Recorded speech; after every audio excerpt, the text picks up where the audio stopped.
bersama dengan kepala, pejamkan mata sejenak. Bapa, pada pagi yang cerah kami boleh menghadap Engkau, dan patut kami berterima kasih kepada Engkau buat pemeliharaan yang Kau berikan dari hidup ini buat kami, dan kami boleh bangun dengan tubuh yang sehat. Maka sebelum kami mengadakan akis lain, kami mengadakan mesbah keluarga, mesbah pribadi, dan kami naikkan pujian penyembahan, dan kami rindu untuk dengarkan renungan firman-Mu. Roh Kudus tetap mengurapi kami, urapi hamba-Mu, lembutkan hati kami, sehingga butir firman menjadi berkat buat kami, dan kami boleh menaikkan doa syafaat kepada Tuhan. Haleluya. Amin. Shalom. Pagi. Mari sama-sama kita akan membuka Lukas pasal 23. Lukas pasal 23 ayat 44 sampai ayat 49. Lukas pasal 23 ayat 44 sampai ayat 49. Yesus mati. Ketika itu hari sudah kira-kira jam 12, lalu kegelapan meliputi seluruh daerah itu sampai jam 3. Sebab matahari tidak bersinar dan tabit bait suci terbelah dua. Lalu Yesus berseru dengan suara nyaring, "Ya Bapa, ke dalam tangan-Mu kuserahkan nyawaku." Dan sesudah berkata demikian, Ia menyerahkan nyawanya.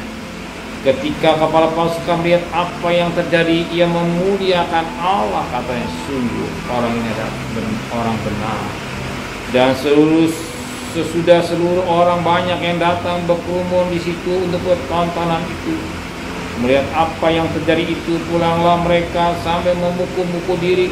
Semua orang yang mengenal Yesus dari dekat, termasuk perempuan yang mengikut Yesus dari Galilea, berdiri jauh-jauh dan melihat semuanya. Kita perhatikan firman Tuhan. Ketika Yesus mati, ada mutiara yang indah yang kita dapat di pagi ini. Dikatakan pada ayat 45, lalu Yesus berseru dengan suara, "Ya Bapa, ke dalam tangan-Mu kuserahkan nyawaku." Dan sudah berkata demikian, Ia menyerahkan nyawanya. Yesus menyerahkan nyawanya.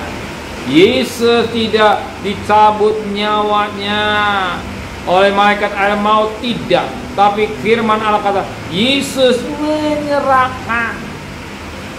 Yesus menyerahkan. Sebagaimana Yohanes pasal yang ke-10, Yohanes pasal 10 ayat yang ke-17, "Bapa mengasihi aku oleh karena aku memberikan nyawaku," atau menyerahkan nyawaku untuk menerimanya kembali.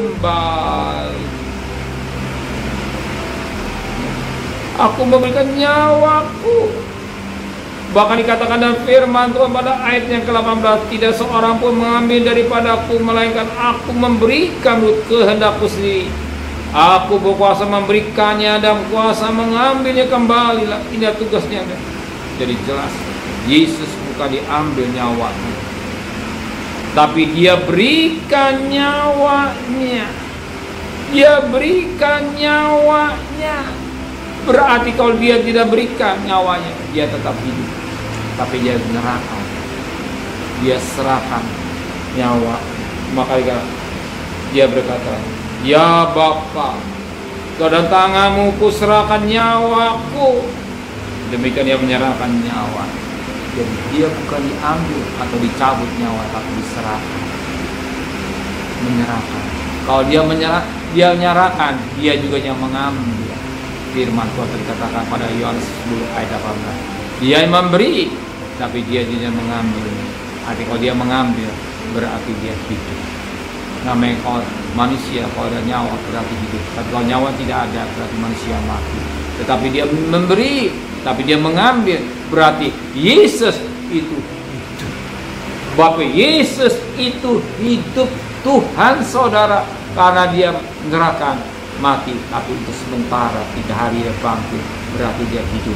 Kalau Dia hidup, Dia sanggup menolong saudara. Dia hidup, dia sanggup memberkati saudara. Dia hidup, sanggup menyembuhkan saudara. Dia hidup, dia sanggup membuka jalan hidup saudara. Dia hidup, dia sanggup melimpahkan segala berkat yang itu saudara butuhkan. Amin. Karena dia hidup.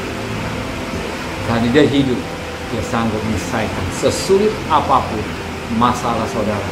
Sesulit, sesukar apapun hubungan saudara. Ingat, dia sanggup sebab dia hidup. Amin. Kalau dia hidup, semua ada di beres. Amin. Benar Bapa di surga, engkau bukan dicabut nyawanya, tapi diserahkan. Dan kalau engkau serahkan, engkau juga mengambilnya. Sebagai Yohanes 10 ayat 18, engkau yang mengambilnya dan mengambilkan. Berarti engkau hidup Tuhan. Engkau Allah yang kami kenal ini, nama Yesus Kristus ada hidup. Engkau sanggup menolong dan menyelesaikan persoalan kami. Maka kami serahkan COVID kami, masalah kami, rumah tangga kami, bisnis kami, kuliah kami, studi kami semua kepada Engkau. Engkau yang sanggup menolong dan menyelesaikan segala. Kami berjalan dengan iman hari ini bersama dengan Tuhan. Kami bisa melakukan perkara yang besar. Terima kasih Bapa di surga. Kembalikan besok pagi dan tubuh yang sehat dengan tidak kurang satu apa juga. Berkati Bapak Presiden, Wakil Presiden, para menteri, para gubernur, para bupati, para wali kota, para camat, para lurah, para RW, para RT, para medis, para relawan, para TNI, para Polri, bahkan mereka-mereka yang bekas depan. Engkau pelihara mereka, pelihara keluarganya. Pandemi berubah jadi endemi, dan lebih pada ekonomi negara kami tetap kuat karena Tuhan mencintai Indonesia. Terima kasih Bapa di surga dan kekasih. Terimalah berkat nikmat dari Allah Bapa, cinta kasih sayang dari Tuhan Yesus Kristus, dan berkat Roh Kudus menyertai saudara hari ini sampai Maranatha. Tuhan Yesus datang.